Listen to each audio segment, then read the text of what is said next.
Sot nuk është e hënë. Sot nuk është e hënë. Sikur të më hapi dhe mua mikrofonin Kedosi. Mirë mbrëma Koloreto. Moj Blerina. More Kedos. More Kolo. Moj Blerina. Mirë se erdhe. Nuk e di a e ke vënë re Blerina?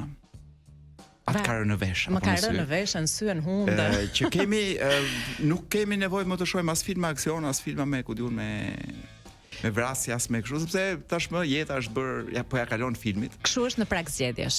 Jo, unë kam vërej që ka kohë që çdo 3-4 ditë kemi një atentat mafios dhe jeta na është bërë më e bukur. Okej, ka një kategori njerëzish që po vuajnë, që po vriten, po jeta jon, kurioziteti jon, domethënë, Dgjoj. pse të paguajmë Netflixin për të parë seriale? Eksakt, e kemi realitetin shumë të pasur. Ashtu dhe Ne jemi një vend që kemi 16 grupe kriminale dhe 12 qarqe.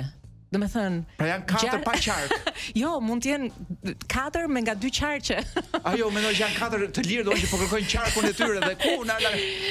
Kështu që Shtoni mor 4 qarqe atjetër, po ti qetësojmë ta njerëz dhe kuptoni ju që bredhin shkretës si çifut në për shkretë të tjerë. Ka lezet, se ti jeton ditën me një drithërim në sfond, domethënë, që hëse hëngra tani, hëse hëngra pastaj. Mund të jesh edhe i pafajshëm. Dhe ti nuk pi dot as kafe në një vend që thua këtu s'ka ndodhur kurrë asnjë atentat, sepse aty mund të jetë vendi që dikush do bëj sot atentat. Ashtu. Se më kujton një koleg gazetar që thoshte, skanoj gjithë njerëzit që janë në kafe. Po pash njerëz që mendoj që ja, mund të jenë target për ekzekutim, nuk ulen për kafe aty. Po. Që do thotë që ti mund të ulesh, do të ulesh vetëm një kafe bosh. Po ti prap nuk e di nëse s'ka një natë me kamarierin. Dhe kamarieri për shkak nga ana vetë është, ku diun, një korrier i, ku diun, i fentanilit në Europë. Po, nuk e di nëse i ke dëgjuar edhe ato rastet që ngjajnë shumë me filmat e Aldo Giovanni Giacomos të dikurshëm, domethënë ajo trioja. Kam përmesim, kam qenë aty. Që praktikisht ata niseshin për të vrarë një shumë të rrezikshëm dhe e ngatronin se ishte i veshur për shembull njësoj me dikë tjetër. Ka dhe nga këto raste, kështu që Blerina, të tregoj një, arsyeja pse desha të diskutoj me ty. Pse nuk po flisje nuk doje të analizoje. Jo, unë do të dal diku. Jo, të analizoj, për arsye pse desha të flas me ty privatisht. Po. Pra tek për tek për këtë punë e vrasjeve, është që ka pa një detaj që ishte i dhimbshëm, i trishtueshëm. Kaq shumë jemi lodhur, pra edhe mediat vetë janë lodhur vrasje dhe kuptoj që nuk ka më ndonjë gjë tre, pra po nuk i futet diçka tre. Po. Dhe ishte një vrasje që ishte shumë e rëndë në fakt, në vetvete ku besoj që ka njerëz që e vuajnë e tjera, domethënë që është një ekzekutim. Po. Në një nga mediat kamera u kthye nga qeni dhe tentoi të na prekte duke thënë shikoj sa i trishtuar është qeni për vrasje. Pra, nuk po gjejmë më do edhe vrasjet nuk po na bëjnë më fajde. Edhe kjo më bëri për të qeshur, me thënë drejtën, megjithëse ishte shumë tragjike. Është për të qeshur, pra edhe vrasja nuk shkakton më shokun që do shkaktonte në çdo vend botës. Kaq shumë është përsëritur dhe është bërë bajate dhe monotone dhe e përditshme. Saqë u detyruan të gjejë një qen atje, që ndoshta s'kishte lidhje fare me të ndjerin, me të ekzekutuarin, dhe thanë ja, si qan qeni i të ekzekutuarit se kërkon të Zotin. Dhe kjo është unë nuk mendoj që ka një moment më të rëndë në jetën e një populli se sa ky. Ka, ja, do vi. Janë ditët që na presin. Se do marrën dhe qenë të Blerina. Pra masi të marrën dhe historinë me qenë, me çfarë do na prekin më? Se ti, për të na mbajtur vëmendjen aty dhe ne kemi treguar që jemi shumë kreativ, jemi shumë krijues. Është një mantra, kështu që është i flajme të vrasje, ekzekutime, është i sa bukur, është i detajet, e kapën këtu, e vran atje. Qeni, Blerina, qeni. A mund të Po, dua një këngë ose një muzikë, po kaq të fortë dhe shkundse sa kjo hapje. Po. Është pra më shumë që të shkund më shumë se sa një ekzekutim, sigurisht. Dua. Mirë, janë të shumta thagmat që lëm pas, ndoshta gjithmonë më pak krahasuar me ato që do të na dëgjojnë veshët, sidomos në këtë periudhë historike në të cilën ndodhemi, po ne kemi vendosur si the, periudhë histerike, sa bukur e kishin gjetur. Historike. Po ne Kolo e kemi vendosur që ose unë e kam vendosur edhe për ty që ne nuk do analizojmë dhe nuk do bëjmë ironi me asnjë nga ato videot qesharake të kandidatëve të ndryshëm. Budallëku dhe idiotizmi i kandidatëve është i nivelit të tillë sa që ty të vjen mua më zë një herë. Po. Pra kur shoh një ato më zgjedhë dhe kam vendosur të mos i shoh në shtëpi, sepse mund të vjedh aty ku jam. Pra duhet jem në vende asnjanse ku të mos bëj dëm. Ama dua të them, të rrëfej një titullin e një interviste, se pastaj përmbajtja është edhe më keq se vetëm titulli, të një prej zonjave të moshuara që na përfaqëson në parlament. Ishte një deklarat që të përfaqëson ty vetëm se unë.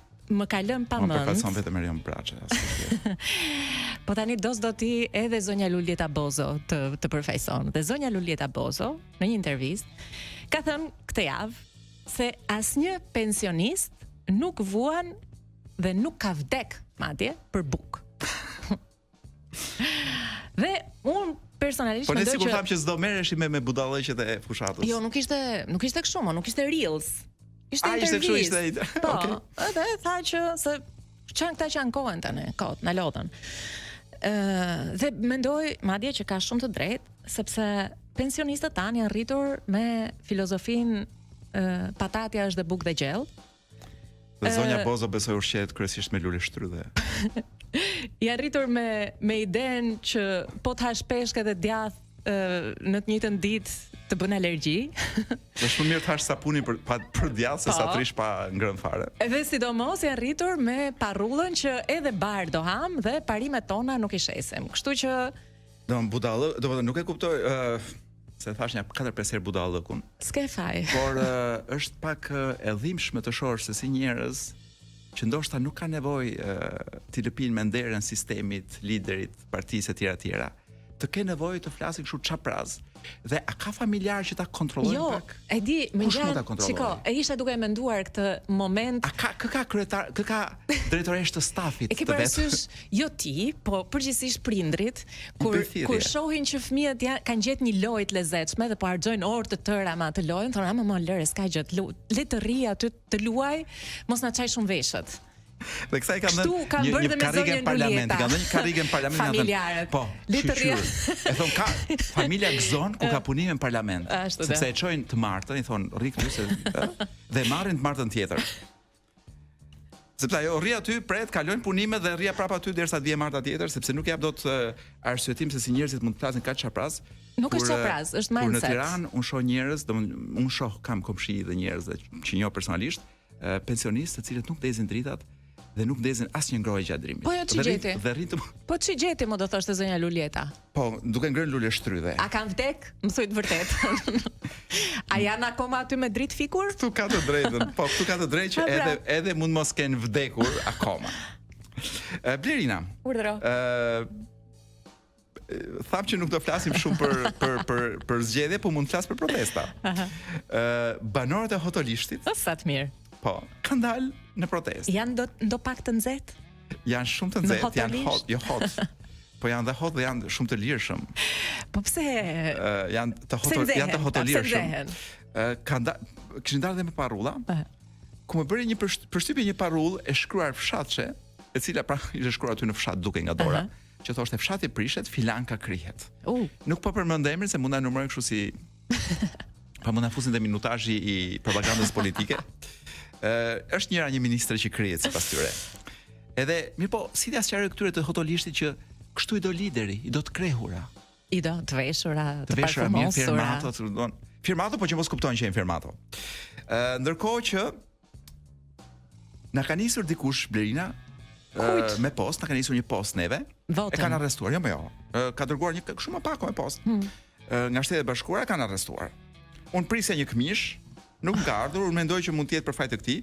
Ky robi niste kanabis me post. Ua, sa i mirë. Po thash po mirë. Po mirë. Po ajo këmisha ime. Po ne kemi tonën më. Çe duam atë nga New Yorku? Tashi. Ky ka menduar. Kolo, unë dëgjova që në veri, domethënë në Shkodër, në rrethinat e Shkodrës. Ky mos ka qenë duke bërë lazarat. Si këta që kthejnë këto për shumë si këta që kthejnë blen jashtë. Ky ka bler droga në Shqipëria, si ka dalë, si ka menduar ta kthej. Po, ashtu do. Me 30 ditë. Ose ja preve etiketën, me 30 ditë mund ta kthesh drogën dhe ka kthyer i shkreti. Dhe operacioni i koduar që nga dërgesa 3 dhe blind pyetje. Ore, shok të policisë së shtetit. 2 të parat ku i çuat? A dim gjë për njëshin dhe për dyshin?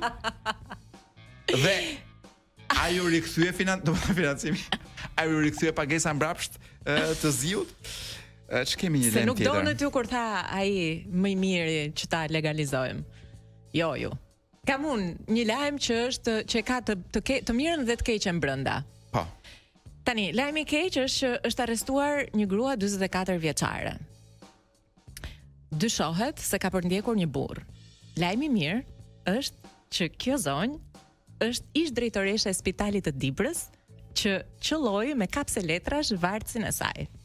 Po, dhe dëgjova që nuk hiqte dorë nga ndërkohë ishte kryetare e Këshillit Bashkiak, me sa kuptova, nëse jam i gabuar, dhe nuk hiqte dorë nga përndjekët. Dhe unë mendoj që këta njerëz i duhen këtij shteti. Por jepi punë dhe nuk heq, pra njerëz që nuk heqin dorë Blerina. Po. Se këto njerëz i dorëzon kollaj. Jepi një kapse letrash pa letra. Sipas ajo s'ka ditur ku përdoret ore. Është si e puna atyre silurëve, që ti vetëm i thua këto godase dhe siluri vje vërdall në përbot morti në përdete derisa ta gjej atë.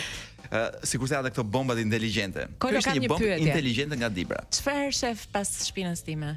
Mbas Kush shpinës po të tënde, huton? mbas shpinës tënde. Kush ta bën me dorë? Po shija 4 çuna të stafit që sapo dëgjuan që ne po flasim për drogën, erdhën dhe po më informonin me detaje për vitet e burgut, për numrin e kileve dhe për koston me shumicë dhe koston e pakicë. Të gjitha ndërkohë që ti flise për një lajm tjetër që kishte kaluar. E kuptova. Ja sa Bil Fryesi Blerina. A e di ti kush i bie Bilit në këtë vend?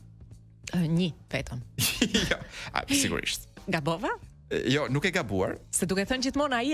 Jo, ke folur shumë bukur, ke folur shumë bukur, sepse meqenëse ai ka qefti bjeri vet Bilit, çfarë po bëhet këtu? Po zhdukin zogun Bil Fryes. Ka thënë tash i bi ky. Zhdukuni që këtej. Dhe ne kujtojmë që ishte pelikani Kaçurrel në zhdukje, sepse ky ishte thënë Kaçurrel jam vetëm unë këtu. E këta burra ngri shteti, ministria Murela Kumbaro e para.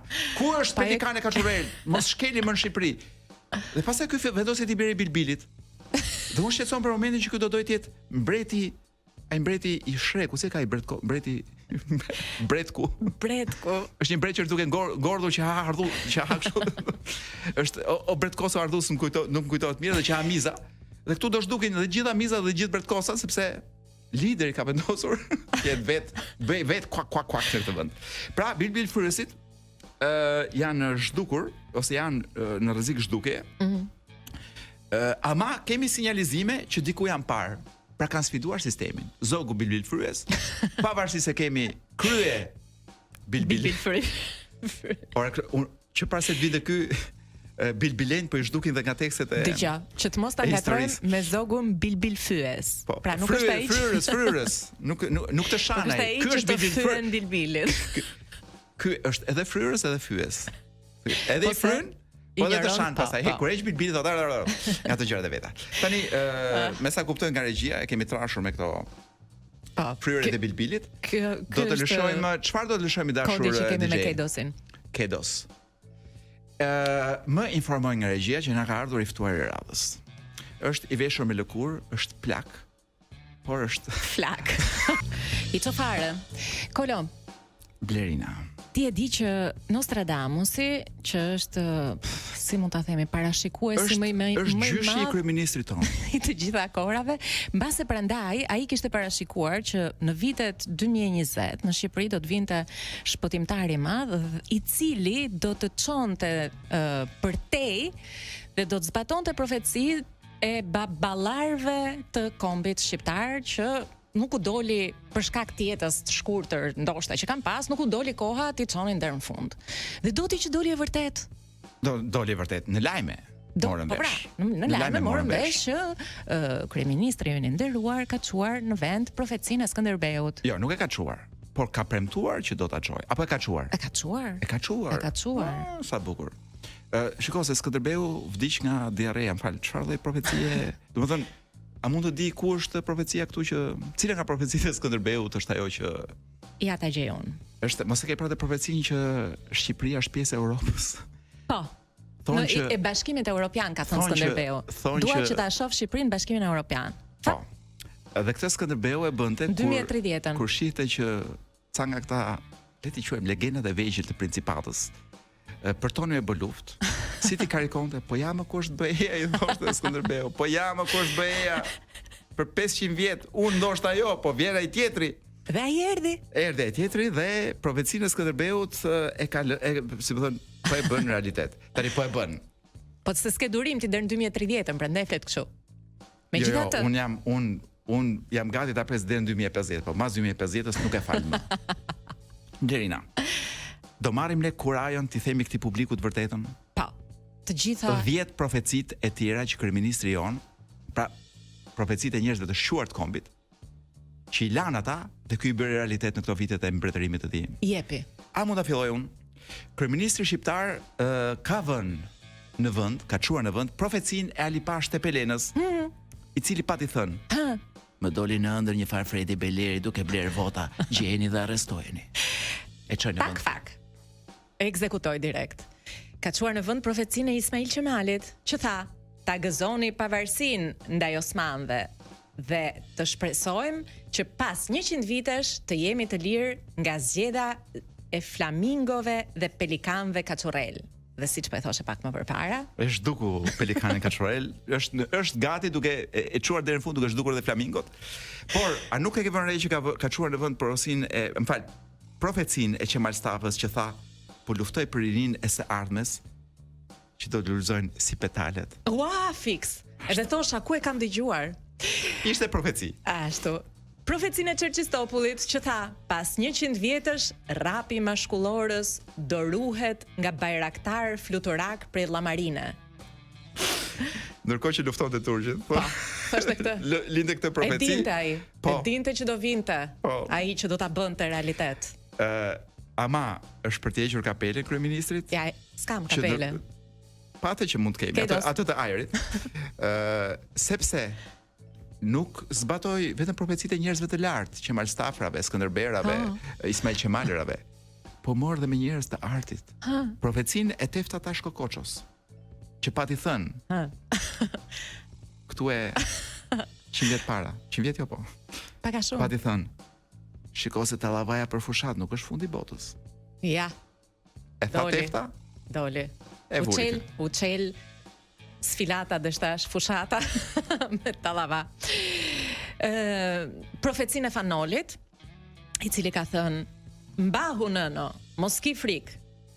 Edhe po spate djem në Amerikë, ke bonusin e pranverës." Super çameti. Kjo është shumë e bukur. Si më thënë këtë rast, chapeau për Florencë Zerëllarin që na kolegun tonë që na përgatit të 10-çet. Kryeministri ka vënë në zbatim që në fillim të ardhes së tij për të mbretërimit të tij, ka vënë në zbatim profecinë e Lek Dukagjinit. Për çështje pronash, kanuni do të zëvendësohet nga një kod shumë herë më sublim, që do quhet kadastra.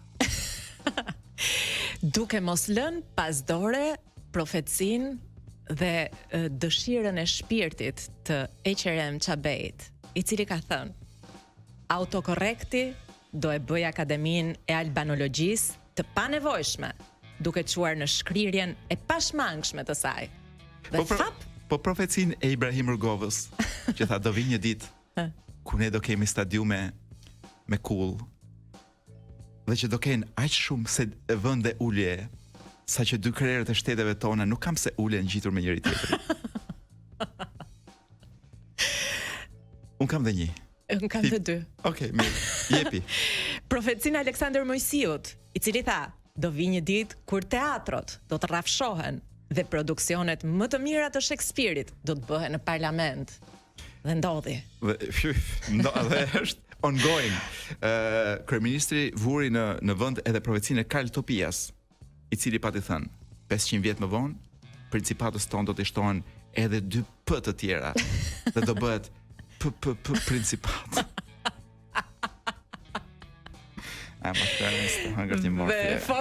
Dhe fundit e fort ka çuar në vend profecinë e baballarit të tij më të drejtë për drejtë, shokut Enver Hoxha, i cili ka thënë: "Shok dhe shoqe, kur të shpërthejë fluska e apartamenteve, para fabrikatet do të jenë shpëtimi i vetëm." Dhe me ka që mbyllim me 10 profecit e parëve të anë të kombit të çuar në vend nga një njeri vetëm me një dorë të vetme. Se dorën tjetër e përdor për të kryuar ballin.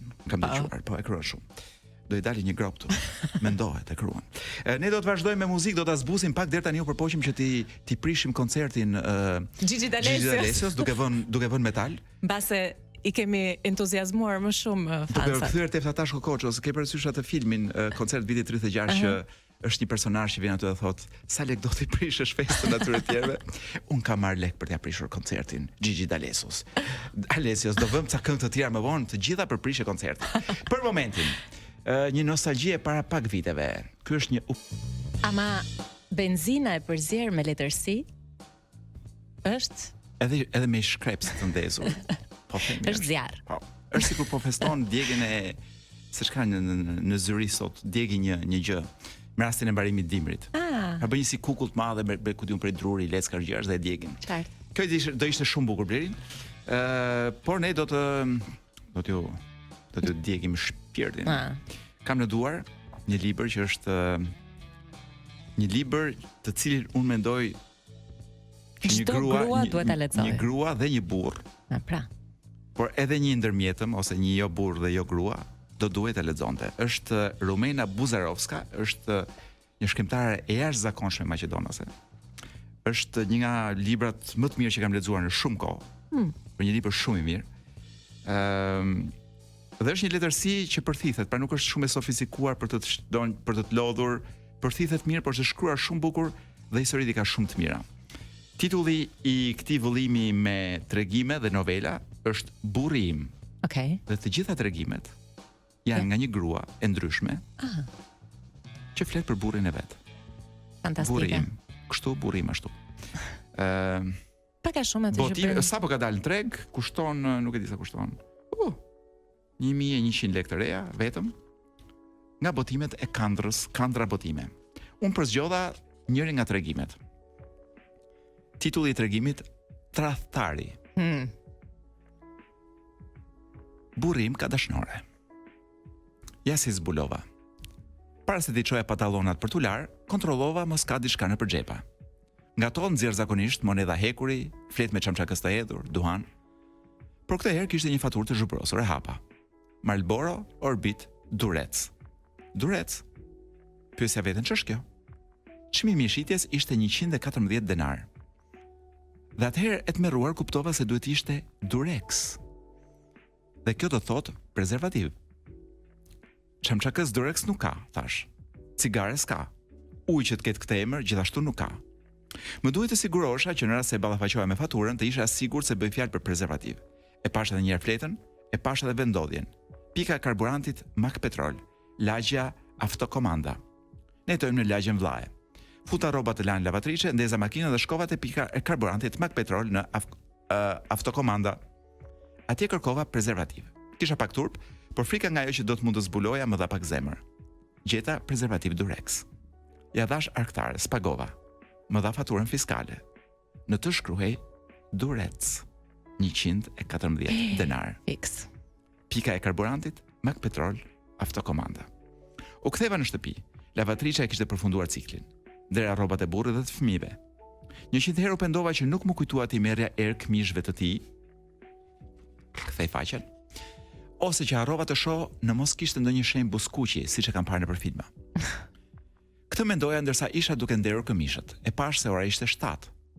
Tha se pas pune do të shkonte në një darkë zyrtare, prandaj dhe drekën e djeshme e ngroha vetëm për fëmijët. Ula në dhomën e ndenjes duke pritur që të vinte. Faturën dhe prezervativet i vura në xhepin e trikos. Pas pak u dëgjua Chelsea duke hyrë në brav. Hapat e tij, çanta të cilën e lëshon në dyshemen e korridorit, palltoja që e var në varse. Zemra më rrite shpejt. Teksa mendoja ç'ti them, dhe çdo të ndodhte nëse do e marr vesh se vërtet ka dashnore. Tanja, thirrje nga korridori. Eja këtu. Përtiti nevrikosur. Dola me prap. Ç'është ky ujë këtu? Tregoj me gisht drejt një pellgu me ujë afër kputucëve. Nuk e di, thasha habitur. Ndoshta nga umbrella e Anetës? Më kujtua se mund të ishte edhe nga umbrella e Sashos. Atëherë, viu që ta thash. Më tha dhe hyri në dhomën e ndenjes. Ul në divan, mori telekomanda dhe filloi të ndroi kanalet, ndërsa unë thaja dyshemen. Ma prishi çastin. E përfituroja si do të ulej përballë meje në dhomën e ndenjes. Unë fillim do t'i thosha, Zoran, ulu të bisedojmë pak. Pastaj vendosur do ta lija faturën fiskale në Durec, duke treguar me gisht vendin ku shkruan Durec dhe do ta pyesja ç'është kjo. Pastaj nuk e dija se ç'do ndodhte. Hyra në dhomën e ndenjes dhe ula në koltukun përballë tij. Pasi pastrova ujë nga korridori. Zoran, i thash. Ai nuk u kthye nga unë. Mos. Zoran, përsërita. Tha pa larguar shikimin nga televizori, duke ngritur vetëm pak mjekrën nga unë. Gjeta këtë në xhepin tënd, i thash, dhe nxora faturën. Por duart më dridheshin shumë, i mbajta në prerë, ndërsa faturën e hodha në tyrezë. Ç'është kjo? Më tha pasi e pa shkurt dhe vazhdoi të shihte televizorin. Faturë fiskale, i thash, duke u përpjekur ta qetësoj zërin. Pse ke bler prezervativ? Mora guximin ta pyes. Këtu ja tërhoqja vëmendjen nga televizori. Çfarë prezervativesh, moj? U ngrit pak dhe mori faturën në dorë. E largoi pak nga vetja sepse i mungonin syzet për afër. Ke bler cigare, çamrakëz dhe Durex në pikën e karburantit në autokomanda. Ç'ke kërkuar atje? Pse ke bler prezervativ? Ç'pate, moj? Mos e gjësmor, më tha. Dhe hodhi faturën mbi tryezë. Më vështronte me përbuzje. Nuk dija ç'të them. Kafshoja buzët që të mos filloja të qaja. Ku drejshje ta di unë se ku e ka marrë këtë faturë? Dhe nga e di ti që është e imja. Po e kishe në xhep. Mund ta ke marrë gabim në dyqan? Ordra. Kishte këtu një farë logjike. Po pastaj më kujtuan cigaret dhe çamçakëzët. Po që ke bler cigare dhe çamçakëz? Më budallaqe, po vetëm un pi cigare dhe për ty çamçakëz? Hajde, mos mblodh me marrëzira, më tha. Dhe u mbështet përsëri në divan me telekomandën në dorë. Vazhdonte të ishte i vrentur. Nuk dija ç'të thosha. Përsëri ti me marrëzitë tua, turfullonte gjithë nerva. Hamënson, përgjon, gërmon, kontrollon. Nuk është e vërtetë, ju përgjigja. Mos më thuaj. Je bërë për doktor. Më ke kontrolluar xhepat. Nuk është e vërtetë, shija mos ke lënë diçka në xhep para se ti laja, por nuk më lejoj ta përfundoj. Mos më thuaj mua, edhe telefonin kështu ma kontrollon apo jo?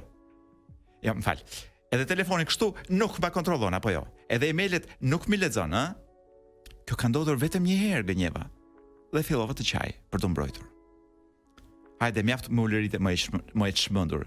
Vetëm filma ditë bësh, tha, dhe u çua. Shkoj të lahet. Pas gjysmë more më thirri ti sjell brek dhe kanatiere dhe ti jepi amantelin e banjës. Pas kësaj ndodhie, fillova t'ja kontrolloj më shpesh telefonin. Edhe pse tani e kisha më të vështirë se më parë. E mbante në xhep vazhdimisht dhe rrallë herë e linte diku nëpër shtëpi. Kur e linte, më duhet ta kontrolloja shpejt nëse kishte marrë ndonjë mesazh. Dhe pasi nuk ja njihja mirë modelin e telefonit, nuk mundesha ta kontrolloj aq shpejt sa ç'duhet, në mënyrë që ta lija më pas në tryezë dhe të prisja sa të fikej ekrani. Ndërsa adresën e tij të emailit nuk mund ta aksesoja dot që kur ndroi fjalkalimin. Mos. U përpoqja ta gjej cili mund të jetë, herën e kaluar ishte emri dhe viti lindjes, shumë e thjeshtë. Tani provova me emrin e fëmijëve dhe me datëlindjet e tyre, por asgjë. Mos. Është momenti më i bukur, por ne do ta mbyllim sepse Jo, 40 sekonda, unë do them titullin e librit nga i cili po lexojmë. Burri im nga Rumena Buzarovska, një libër i jashtëzakonshëm, shumë modern, shumë bashkëkohor dhe kjo është një nga shkrimtarët më në shpërthim tani nga Ballkani. Rumena Buzarovska, më duket se lexohet, Buzarovska. Burri im titulli i librit, e gjeni në çdo librari, botimet Kandra, çmimi është 1100 lekë. Prit mor se thash për kthyesin. Përktheu nga maqedonishtja Kreshnik Ajdini. Unë shpresoj që të na sjellësh një burr tjetër. Do vim javën tjetër me një burr tjetër nga Rumena Buzarovska. Bukur. Tani do të largohemi me një këngë prostitucioni, Blerina. Kjo është Sleeping Under the Stars. Sikur të ta kisha kërkuar. Pra duke mos e dëgjuar tekstin, mendoja që këta çunat këndojnë për yjet. Për ne. Që shtrihem aty dhe shohim yjet. Jo. Kjo është të flesh në yjet, po jo në yjet e qiellit. Po në yjet e televizorit. Domethënë një kohë mendoja që mund të isha martuar unë me këtë. Po pastaj mora vesh që ishte me 3 fëmijë dhe thash, ndoshta s'jam unë ai burr. Pastaj iku. Pastaj ndodhan ato gjëra që ndodhen, por është një nga zërat më të dashur të viteve 90. Të kujton vitet 90? Më kujtojnë se mi kujtoi Gigi D'Alessio pak më parë. Po ky vazhdon të jetojnë vitet 90, pra nuk ka dalë akoma, se ka kap 2000 akoma. Dhe është një gjë shumë e bukur për ata që duan shkojnë në koncert dhe ta shijojnë. Sa mirë që e morë këtë kthesën. Një lajm. Shumë lajme. Ke shumë lajme të mira, e di. Shumë lajme të Blerina. Unë kam një 2, nuk e di pse s'më tingëllonën shumë lajmet e mira këtë periudhë, po. Ti ke si gjysmë të mira, si gjysmë të bëra. Një kam shumë të mirë. Po kërcitja. Ka rënë një zjarr në New York dhe një shqiptar ka dashur të dokumentojë zjarrin dhe faktin që ka arritur të shpëtoj 11 vota kundër të gjatit. Domethënë ai ka çuar video. Pra po digjeshin, po më digjej Banesa, po më digjeshin votat. Arrita të merrja sendet e mia më të çmuara dhe 11 votat kundër. Domethënë është ndërkohë që fshati digjej, ai Manhattan i digjej. Votat ruheshin. Po, votat jo ruheshin, po votat kryeshin. Më nuk kanë mundësi dhe të kryen, po të duan. Nuk quhet krim elektoral, ë? Ky që bëjmë ne apo ky që ka bërë? Ky që ka bërë ai, që ka shpëtuar këto votat kundër. Po si ka shpëtuar në Shqipëri? Po këto që i kanë shkuar me zarf, më. Po do ta kapim, do i çoj me zarf ai. Do i thon drog në Amerika. Arrestohet sepse dërgonte drog me post nga Amerika. Prina, nuk e dia mban mend dikur që neve morëm kështu një çik si zjarmi. Dhe hajt bëj marrëveshje lart e poshtë, për shembull me bielorusët që të hynin në Shqipëri pa viza. Po. Sepse kishim shpresë që t'i shtrydhnim. Po këta janë çik të shtrydhur vetë, se po i shtyhej Lukashenko andaj ka bërë domethënë suka ngel pik lëngu. Dorim të shtrydhnim dhe ne. Tashmë, nëse mund quhet lajm i mirë, marrëveshja për hyrjen e tyre pa vizë në Shqipëri është anuluar. Po, është pezulluar, po. Tashmë bielorusët vetëm me vizë në Shqipëri. Ti u thua kush lajm i mirë këtu, nuk e di.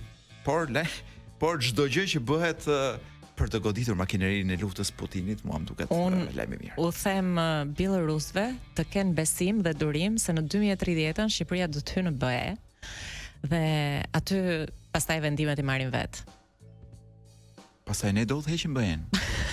Po ky popull mizerabël. Do vendosim ne. Ky popull mizerabël mund na lër pa hyrë në BE sepse do votoj kundër. Është një popull i poshtër shumë. Po na fut me ato që t'i japim drejtim BE-s, e kupton ku?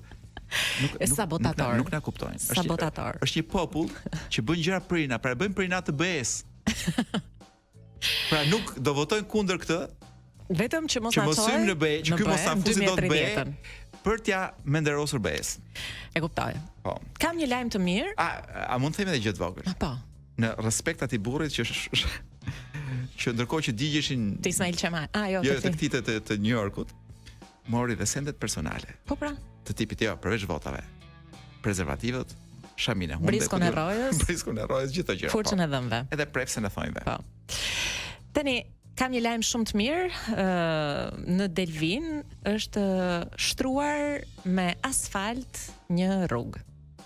Ka pasur pak ankesa nga banorët, me sa duket vende kanë ridal gropa, po gjithsesi është më mirë se hiç, them unë. Ky është asfalt elektoral Blerina. Po ky është del ka ky është asfalt si Giovanotti që thoshte ti si lule që ke mbierë në asfaltin e zgjedhjeve. Nobeli i mjedisit. Ky është emri që kanë vënë një. Ky është emri që pas ka vënë një farë çmimi Goldman. Që ka fituar nga dy aktivistë nga Shqipëria. Janë Besiana Guri dhe Olsinika, të cilët janë vlerësuar për përpjekjet e tyre për mbrojtjen e lumit Vjosa. Pra, nga ndërtimi masiv i hidrocentraleve, pavarësisht që aty do ndërtohet. Jo, pavarësisht që ai që bie Bilbilit në këtë vend. Fyll, apo jo, si ishte fyll? Po Bilbilit. Bilbil fryesi. E theu fyllin nga nervat, thonë. Masi i blen një 20 fyje dhe ky i binte fyllit, pastaj e thynte në kokë ministrave, ministreshave, drejtoreshave. Dikujt ja futi edhe në vesh, thonë, atë fyllin. Fyjet. Vendosi në mirë kuptim, në bashkëpunim me BE-n, vendosi që ta zëvendësoj me Bilbil. Bilbil e ka të vështirë t'ia thyej dikujt në kokë. Atëherë, ky që i bie Bilbilit, në fakt nuk u ndikuar shumë nga gjithë lufta e aktivistëve për fatin e keq tonin, por vetëm nga një status i Leonardo DiCaprios. Por është merita këtyre njerëzve, kësaj vajzës Besianës dhe këtij Olsit, që kjo çështje u bë që madhe sa që shkoi edhe deri në veshët e DiCaprios. Kështu pra, kushdo që të fitojë një gjë kundër kryeministrit, duhet të flejë një natë me DiCaprio. Nuk ka rrugë tjetër. Dhe për të fletur dhe të bëre status. Një natë shumë e rëndësishme. Me DiCaprio vajza duhet të jeni më pak se 25 vjeç. Më di më pak se 19, po nejse. Po detaje. Lajm i mirë për Shtetet Arabe, të cilët do të jenë të parat. Ku ne do përfundojmë shumë shpejt nga nxehtësia e motit, por edhe nga stili i jetesës. Ti do doje. Shtetet Arabe janë të parat në botë që do të adoptojnë, do të përdorin inteligjencën artificiale për të hartuar ligjet. Dhe unë them, o zoti i madh. Po ne bëjmë të për vitesh. Ku më? Se ti nuk e ke marrë vesh? Se këta që kemi, ata 140. Ja, ligjet shqiptare i bëjnë oligarkët, që për ne funksionojnë si inteligjencë artificiale. Okay. Pra ne çonim oligarkëve e thonim s'kemi mundësi t'i bëjmë, sepse ky shtet nuk është në gjendje të bëjë ligje, bëj edhe na sill, ne ta miratojmë. Ja ku e kemi vulën, ja ku e kemi bilbilin. Po gjithmonë në avantgardë ne. Gjithmonë. Por erdhi momenti kisha ja dy lajme shumë të mira, pa hajt më. Ndoshta më vonë. Po e të fundit DJ Kedos, në Indi. Në një vend që neve na duket si është të dëfishuar popullata e tigrave. Jo lopëve. Të shenjta. Ajo nuk ndryshon. Pra është numri i lopëve të shenjta nuk ndryshon, por tigrat që ishin pothuajse në zhduke janë dëfishuar. Lumata. Kështu që lumi India. për atë që i bi bilbilit në Indi. Se këtu po na zhdukin atë si quhej zogu. Pelikanin kaçurrel. Jo, atë po atë zogu që i binte bilbilit. Pak reklama mbas të cilave, Blerina. Një këngë që unë kam dëshirë ta luaj vetëm një herë në vit. Që është kënga kur unë ndjej që ka ardhur pranvera. Se mos e ke tepruar është hera e dytë që po e vë? Jo, është e para këtë vit. Hajde. Kjo është një këngë Blerin, një këngë kështu e njerëzve pak të moshuar kur shohin që vjen pranvera. Kjo ishte një dis i madh për pranvera. Për Gigi D'Alession. Jemi tek momenti, do thoja unë, nëse ky emision do të ishte një cfurk me 3 maja, kjo është njëra nga majat. Po. Që është leximi i fjalorit të gjuhës së sotme shqipe. Përpara se të ekzistonte autokorrekti. Ashtu dhe përpara se akademia ta përvetsonte si instrument për të shkruar fjalorin e gjuhës shqipe. Po. E lam tek damari, jemi te gërma D. Po, kishim rënë një gjë shumë interesante për damari, një fjalë me 11 kuptime në shqip, ne thamë ja 4.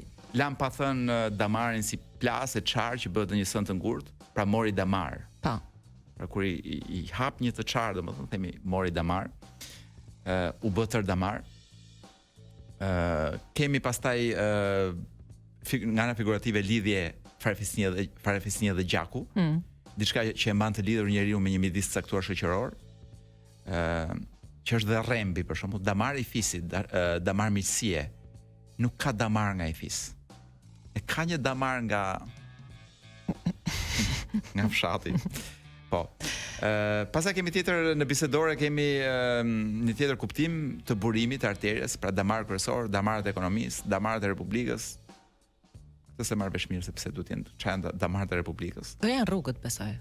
Mundet. Hapën damarë të rinj, thashë themet kanë damar të vjetër, e ku diun. Një tjetër kuptim figurativ dhe ky, aftësia prirje natyrore, dhunti e lindur, dell. Dell të sqarojmë damar, pra dell poetik. Po pra, se delli është një tjetër pjesë. Jo, nuk hyn ke damari, po do dalin dhe ke delli. Rrugës jemi për te delli. Damari Blerina është për në këtë rast damar poetik, e ka një damar për muzikë, ku diun. Kuptimi 10 i damarit. Tek, trill. Ky është njeri me damar. Ky punon me damar. I hipi damari, që thotë ju tek, i hipi ngok. Dhe kuptimi i 11 dhe i fundit, një gjendje shpirtërore dikujt në një çast caktuar, është në damar të mirë. E gjeti në damar të keq. A kur i themi në mood? Pra s'kemi pse të themi mood, mund të themi është në damar të mirë. Po, është në damar të mirë. Ja gjeti damarin, domethënë ja gjeti pikën e ndjeshme dhe e bëri për vete. I kërceu damari. Pa u inatos, u zemrua etj. I zbriti damari, do i ra damar, i ra zemrimi, u zbut. I ka plasur damari ose i ka plasur delli. I ka plasur damari ballit. Që është kur dikush nuk ka, kur dikush nuk ka më turp nga asgjë, është bëri pa turpshëm, i ka plasur cipa. Pra. E ka një damar marrëzie, këtu folëm edhe pak më parë për personazhin në fjalë, është pak si i marr, është sa kokrisu. Iku damari. E mbyllëm. Damasku është zonë gjeografike. Po prit me Blerin. Po më ta tregoj që e di. Apo është ashtu dhe po është një copë e trash për pambuku a më ndafshi. Pasi ne mund ta dim që Damasku është një copë, po çfarë lloj cope? Pra është një copë e trash për pambuku a më ndafshi, e thurur dendur me lule a me vizatime në ngjyra të ndryshme, që shkëlqen më shumë nga njëra anë dhe përdoret zakonisht për perde ose për mobilje. Po, është kështu si me relief. Po, damask më ndafshi, damask për perde, damask për koltuk. Shumë e bukur. E veshi me damask. Për kanape. Po. Damazi na qenë ka një kafsh mashkull race që mbahet për ndërzim. Këndërzen ai? Ai ndërzen çati vi. Kundrejt kujt? Përdoret.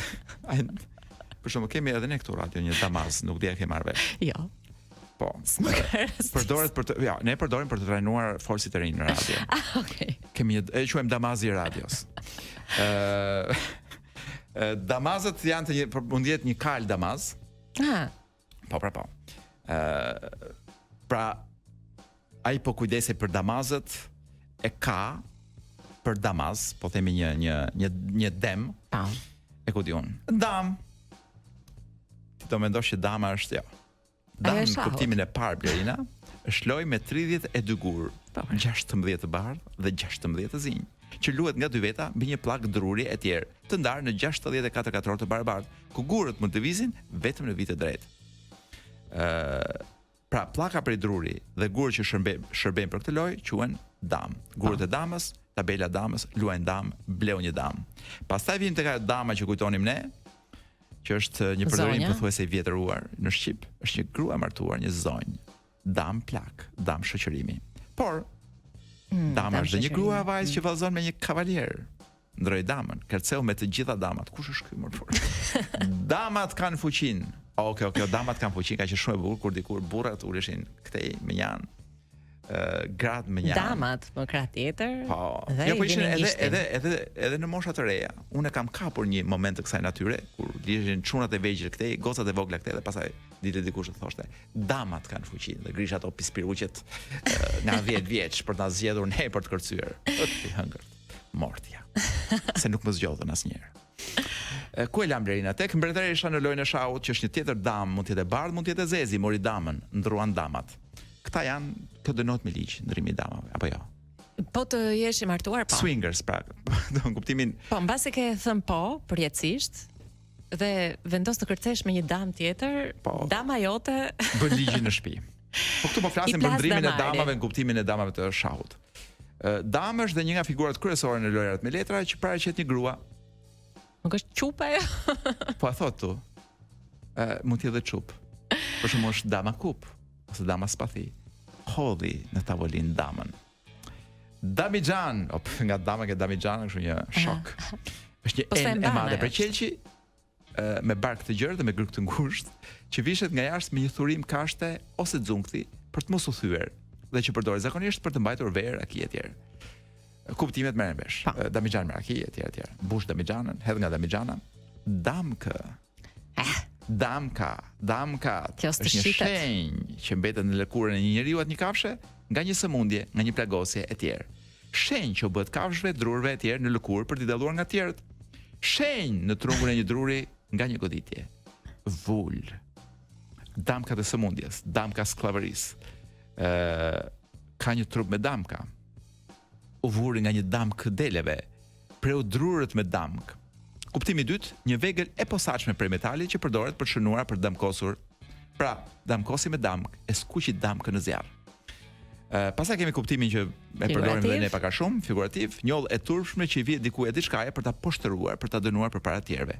Njoll e keqe që i vë vetes dikush me sjelljen e vet e me veprimet që bën. Pra një biografi. Po. I vun damkën e tradhtarit. Është me damkë, pra është dikush që është i njohur nga gjithësi i keq që ka fituar nam të keq.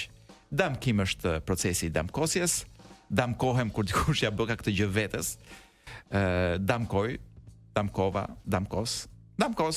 E njëjta gjë. Pra kur ti i vë dikujt diçka, një shenjë për ta dalluar nga të tjerë, i vë një damk, e bën me damk.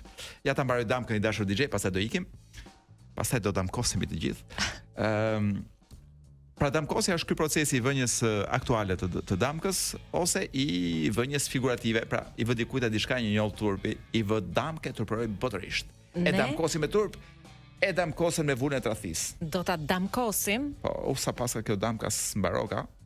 Por ju premtoj që javën e kaluar do fillojmë me këto të damkosjes. Po do dalim ke damllaja. Aty pastaj të dua. Një faqe e bukur kjo e gërmës D. I kemi reklama. E me çka kthehemi? Me një këngë. Protest. Unë dëshdosha nxemjen, po. Se do shkojmë te koncerti. Jo, ata që na dëgjojnë ne nxehen, e shkojnë pastaj digjen, marrin flak me Gigi D'Alessio. Coloretto. Yes. Dua të nënshtroj. Jo. S'kam fuqi, po. Dua të bëj një quiz. Le të përpiqemi, po. Pra, ti e ke parasysh gallupin, që nuk Po, është tingëllon pak çuditshëm, por të kujton kallupin.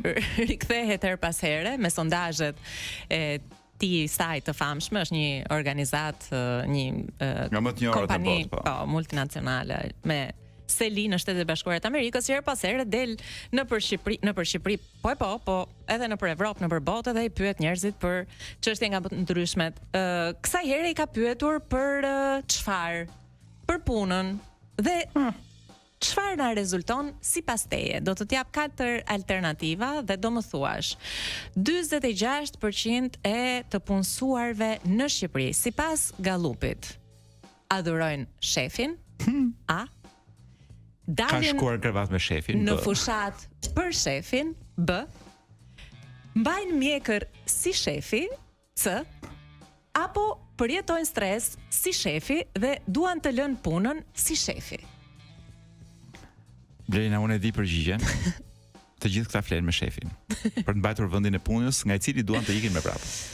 Jo, më vjen shumë keq, edhe pse ky ishte një sondazh shumë serioz, i përpiluar edhe i analizuar me shumë përpikmëri nga kjo kompani. Pra ti po më thua që shqiptarët? E vërteta është që 46% e të punësuarve në Shqipëri përjetojnë stres të përditshëm në punë dhe jemi të parët në Evropë që duam të lëm punën.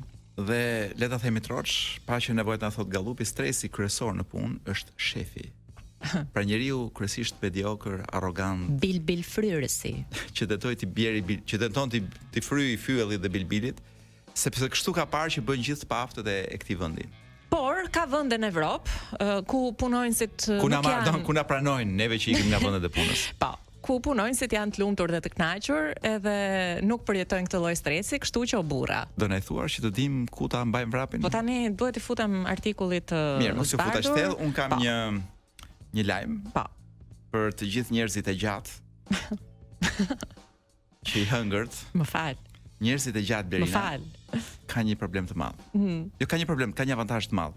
Ata dalin më mirë në shkollë nga gjithë të tjerët. Ua, sikur ta dija. Po, dalin më mirë në shkollë dhe jo vetëm kaq. Do arsyeja pse u bë ky studimi i shkollës është sepse ishim parë në statistika që këta që janë të gjatë marrin gjatë jetës vende të mira pune, rroga të larta etj etj. Pra krahasuar me ca njerëz që janë më të shkurtër. Po si i dallon më kollaj? Dhe këta thanë, ti djali i gjatë aty në dhe këta fund.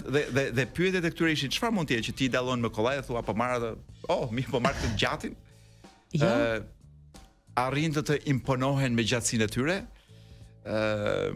Pra cila mund të ishin nga këto arsyet, apo menduan këta mund të jetë që thjesht kur je i gjatë, mund të jesh edhe pak më i kapshëm, të kap antena çik më mirë. Ose po mos vallë ky i gjati është shkolluar më mirë se të tjerët. Dhe u futën kësaj të fundit. Shkuan dhe hapën regjistrat e shkollave, hapën ja 500.000 regjistra, ku diun se çfarë do të thënë. Gjetën 500.000 njerëz në 15 vjet të shtrirë dhe krahasuan gjatësinë e tyre, meqense ata një stati atyre qëllon që jo vetëm është i sakt, po dhe i ka dhe të dhënë dhe i ruan. Nuk e fshin Iranjanët. Krahasuan gjatësinë e tyre me notat e tjera në raport me shokët e një klase të caktuar dhe u rezultoi që mjafton të ishe pak më i gjatë se shokët e klasës dhe notat e tua ishin pak më të mira. Jo se duhet ishe i gjatë fare. Po pra, kjo i habiti ata. Pra. Dhe u them, ore mos ky kopionte kopili. Pra se ishte çik më i gjatë dhe shifte më mirë fletën atij tjetrit. Dhe këta thonë, jo po të gjatët, jo. Dhe kjo ndodhte pra në përgjithësi po themi, të gjatët në çdo klasë performonin me nota më mirë se sa të tjerët. E kuptoj. Dhe prandaj mendohet që kur dalin në jetë, janë çik më të pajisur. E qartë. Unë mendova dhe gjë të zezë, po zgja du ta them publikisht. Që mos valla mësuesja kishte më qef këta të gjatët. Ose drejtori kishte më qef, ose profesori kishte çik më qef këta të gjatët.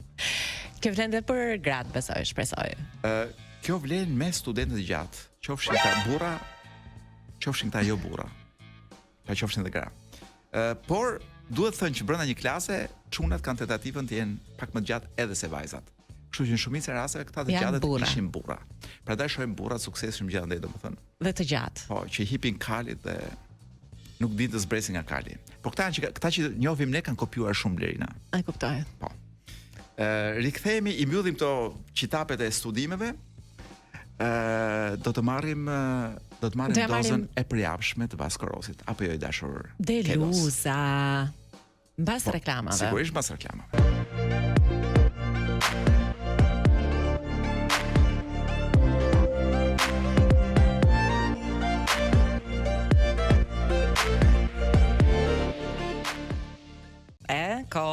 Të shkuara. Edhe Gigi D'Alessio në Pallatin e Kongreseve. Blerina, më thuaj. Para se të ikim, do të them ja dy gjëra të vogla. E para, le të flasim për elefantin në dhomë. Në dhomë, s'është në dhomë, është sikleti madh. Uvarros atje ku uvarros. Apo nuk është metaforë? Jo, e kam fjalën, të flasim për vdekjen e papës. Okay. Çfarë ndodhi, po një nga gjërat që u fol pak, nuk është se u fol pak, por jo mjaftueshëm, ishte fakti që njerëzit pati një lum selfish online. Po. Njerëzit që shkonin, pra meqense ishte hapur për gjithë ata që donin të jepnin respektin e fundit, kishte sa që bënin një selfie për të dokumentuar vetes në të ardhmen. Që ka qenë aty? Që u nisha këtu dhe ja ku është trupi i papës. Po. Mund të them të të krijoj një çarje të vogël këtu se mos do ma bësh në ballë. Të kërkojmë një ashtu kapse letrash. Sepse mua në fillim u duk budallallëk një deklarate e Albanos, meqense jemi në morinë e këngëtarëve italian, Albano Carrisi. Gjallë është? Gjallë. Nuk ka deklarata, bravo. Ka bëri deklaratë dhe tha që unë nuk do shkoj tek varrimi, tek ceremonia. Se do mësule njerëzit për të bërë foto e mua. Mërteke? Po. Pra mendoj që mund i tërhiqte vëmendjen njerëzve nga papa me prezencën e vet. Njerëzit bëjnë fotografi dhe shfrytëzojnë çdo rast historik të kësaj natyre ose sepse ky mendonte që mosha e atyre që do vizitonin trupin e papës ishte, po themi, 90 vjeç e sipër. Dëgjoj se ai është ende një burr simpatik. Kështu flitet mes gjithë azileve të Italisë. Kur çdo grua në azil të Italisë do donte të ishte edhe Mick Jagger e përzgjedhur atij. E ka të fejuar në 37 vjeç. Mick Jagger nuk ekziston, është i gjithë me AI dhe ja ku vjen Erma, kemi vetëm 30 sekonda për ty e dashur, ke hyrë me shumë vonesë. Ç'po bëje? Si vetëm 30 sekonda. Tu bllokuar ascensori? Unë meritoj më shumë se sa kaq. Ku u hutove ti rrugës për këtu? Thjesht kishte shumë njerëz para Pallatit Kongreseve për Gigi D'Alession edhe me zi çava turmën. Dhe është gjallë. Po jam edhe gjallë, po kjo është e rëndësishme. Kishte vërtet shumë njerëz. Po, kishte vërtet shumë njerëz. Dhe si shqiptarët? Do thoja, kujdes kur flet Erma se 35-50, kjo lloj grup moshe. Ja, vetëm ne të dy mungo kemi kolo. Te mosha që ta kishim ulur një çik. Po, edhe ne si shqiptarë që nuk njohim kurrë atë kulturën e radhës, për të hyrë me radhë. Prap, domethënë ishin përplas aty ke deri gjithë ato njerëz. Ti nuk e di çfarë ndez në zemrat e fansave Gigi D'Alessio. Jo, unë nuk di në fakt se kush të radha në pallat, pra ku do ta unë do dohet më radh, po s'di ku ta mbajnë pallat. Jo, e di si është problemi, domethënë sipas logjikës time. E kuptoj për shembull nëse Gigi D'Alessio do ta mbante këtë lloj koncerti në një stadium që është i gjithë i fushë dhe gjithë secili do të jetë sa më afër skenës se dëshiron që shikoj koncertin. Jo, është padurimi për të hyrë. Po pra, po ndërkohë që ti ke të ndarë se dile se ku do ulesh. Ç'është gjithë ky nxitim?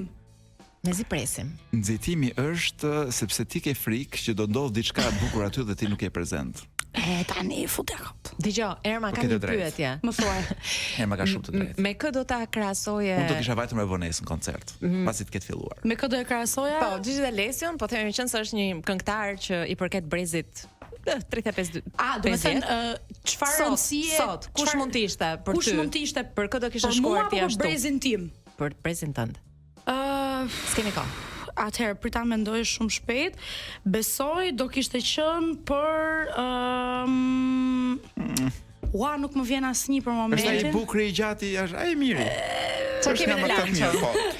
Lancho kemi Oasis, kemi edhe disa të tjerë, po Oasis po më vjen për momentin. Po çan këta pleq? Po i kemi qef pleq ne.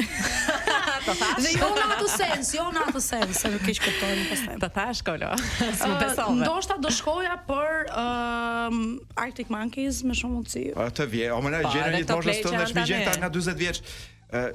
Do na vish herën tjetër Po? me një personazh simpatik, këngëtar të ri të moshës tënde. Dhe thuash, ky është këngëtari që duhet ishte duke kënduar në vend Gjigji D'Alesos. Okej. Këngët e Gjigji D'Alesos. Rregull, herës tjetër Dhe për të sabotuar koncertin, Muse për ta mbyllur me Uprising. Ikim.